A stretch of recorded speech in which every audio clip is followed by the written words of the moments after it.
월요일입니다. 아마 오늘까지 대체 공휴일 이어서 대부분 집에서 쉬고 계시리라 생각을 합니다. 어떻게 풍성한 추석 보내셨나요? 혹시 많이 드셔가지고 몸이 풍성해지지는 않으셨습니까? 우리가 추석을 지나고 나면 대부분 주방이 풍성해집니다. 어떤 반찬거리가 생긴다든지 아니면 건강식품이 생긴다든지 혹은 과일 선물 받은 것들이 많아져서 우리가 좀 식탁이 풍성해지곤 합니다. 여러분, 그런데 추석 때 많이 쓰여지는 선물이 과일이라고 하더라고요. 과일이 아무래도 가격 대비 묵직하고 크기도 크고 보자기 이렇게 쌓아놓고 하니까 추석 때 우리의 마음을 표현하는데 과일이 참 제격이라는 말을 들었습니다. 근데 문제는 과일이 맛이 항상 일정치 않다는 것입니다. 아무래도 추석이 이번 추석도 좀 앞당겨져 있잖아요. 그러다 보니까 과일이 비도 맞고 이래서 맛이 꼭 이렇게 달거나 맛있지 않을 때가 있습니다.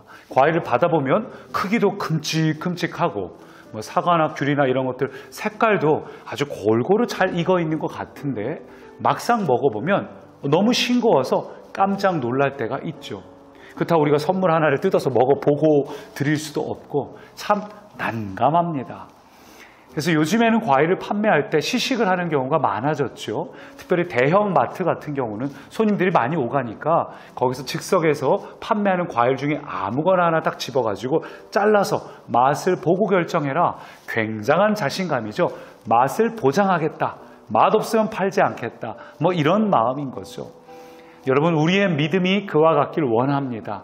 우리의 믿음이 겉으로 보기에는 아주 큼직큼직하고 색깔도 골고루 잘 익은 것처럼 보이는데 막상 우리의 믿음을 들여다보면 싱겁기 짝이 없고 아직 갈 길이 먼 그런 믿음이 아니라 정말 겉으로 보이는 것뿐만 아니라 우리의 속까지 꽉 찬 아주 하나님 보시기에 합당한 아름다운 열매로서의 믿음이 되길 원합니다.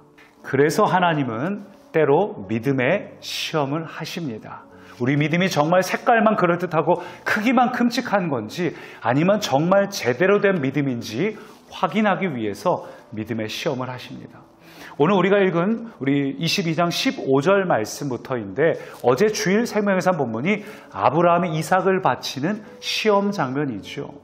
하나님께서 이삭을 바치라고 시험을 하셨습니다. 그럼 우리가 질문이 생깁니다. 하나님은 왜 이런 시험을 하시는 것일까요? 여러분, 하나님의 관심은 이삭을 바치는 데 있는 것이 아닙니다. 사실은 아브라함이 성장하고 성숙한 믿음의 결실을 보이는 데 있습니다. 예컨대 하나님께서 때로 우리에게 어떤 부담을 주실 때가 있어요. 예컨대 재정적으로 뭔가 하나님께서 흘려보내길 원하실 때가 있습니다. 얼마 전 컴패션도 그렇고요. 그런 걸 할 때 하나님께서 우리의 주머니, 우리의 수중에 돈에 관심이 있는 게 아닙니다. 사실 하나님은 우리의 믿음이 어떤 반응을 보이는가 거기에 관심이 있습니다. 또 그래서 우리가 그런 믿음으로 제대로 된 반응을 보일 때 하나님 보시기에 과일이 겉으로만 큼직하고 잘 익은 게 아니라 실제로 괜찮은 믿음인 것이 증명이 될 때 하나님은 그런 사람에게 하나님의 복을 더하여 주십니다. 오늘 본문 볼까요? 오늘 본문 15절부터 시작되는데 여호와의 사자가 하늘에서부터 두 번째 아브람을 불렀다. 첫 번째 불렀던 거는 이삭이 찔리기 전에 급하게 멈추라고 스탑하라고 부르신 것이고 두 번째 부르셨어요. 두 번째 부르신 게 진짜 아브라함에게 시험을 하신 이유인데 뭡니까? 16절부터 18절까지 보니까 복을 주겠다. 복의 약속을 재확인시켜 주십니다. 다시 말해 하나님께서 왜 아브라함에게 시험을 하셨는가? 그것은 아브라함이 정말 괜찮은 믿음인지 괜찮은 시험인지 확인하신 다음에 축복을 약속하시는 것입니다. 왜 이런 문제가 있을까요? 여러분, 우리는 하나님께서 선물을 주시죠. 선물을 주시는 하나님을 보기보다 선물 그 자체만 볼 때가 있습니다. 아브라함은 종종 그런 연약함들을 보여왔습니다. 근데 이번 시험을 통해 하나님 앞에 아브라함은 자신이 선물을 보는 것이 아니라 선물을 주시는 하나님을 보았다는 거죠. 여러분, 휴게소 갔다 오면서 이번 추석 때 갔다 오면서 예컨대 아이가 호두과자 먹고 싶다 해서 호두과자를 사주고서 아이가 호두과자를 그렇게 맛있게 먹으니까 야, 아빠 호두과자 하나만 줘봐 이랬는데 애가 싫어! 너 호두과자 내 건데 세상에 무슨 아빠가 내 아이 거 호두과자를 뺏어 먹으려고 해? 뭐 이런다면 얼마나 황당한 일이겠습니까?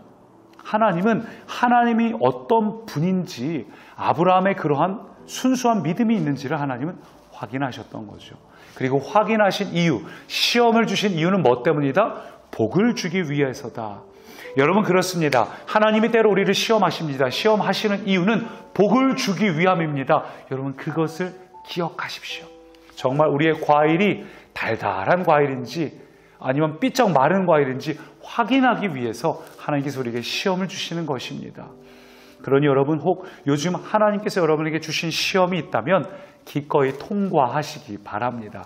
아브라함처럼 믿음으로 반응하시기 바랍니다. 옆에 있는 사람이나 환경을 통해 조금 힘들다. 여러분 하나님 앞에 아브라함처럼 하나님이 기뻐하시는 반응을 하시기 바랍니다. 왜냐하면 그것이 복이기 때문입니다. 오늘 말씀 보니까 특별히 어떤 복을 주셨는가?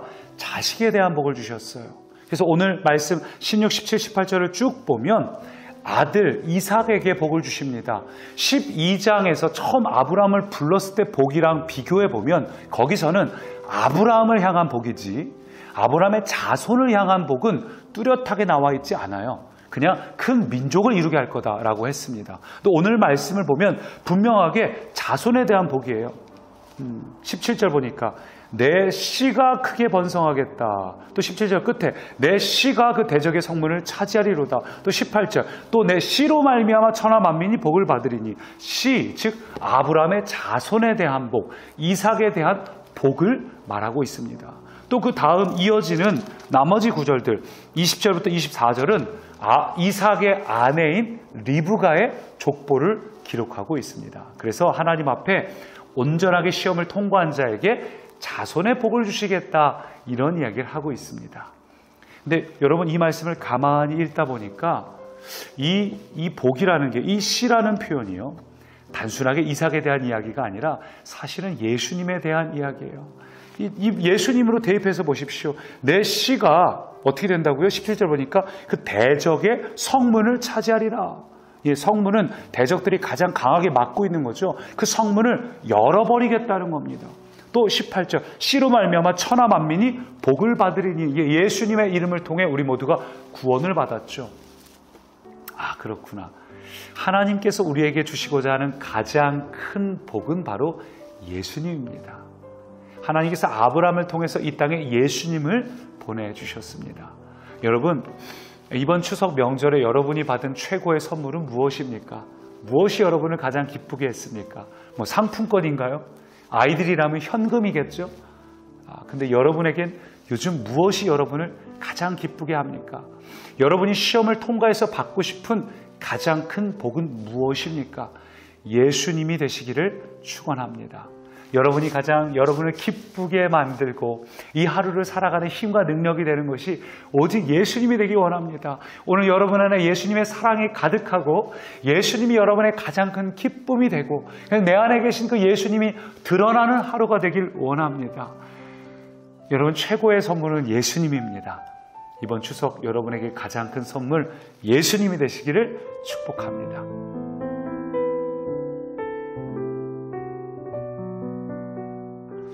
살아계신 하나님, 우리의 믿음이 겉으로 보기에는 멀쩡하고 큼직큼직하고 잘 익은 것 같지만 사실은 알맹이가 없는 가짜 믿음이 아니라 이젠 좀 성숙한 믿음, 참된 믿음 되기 원합니다. 특별히 예수님을 갈망하는 믿음이 있기 원합니다.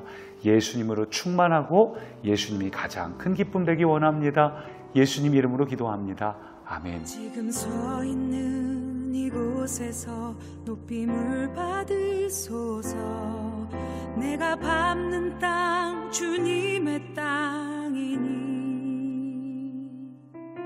하늘이 주의 이름 높이 올리며 넓은 바다가 주를 노래해. 모든 만물 주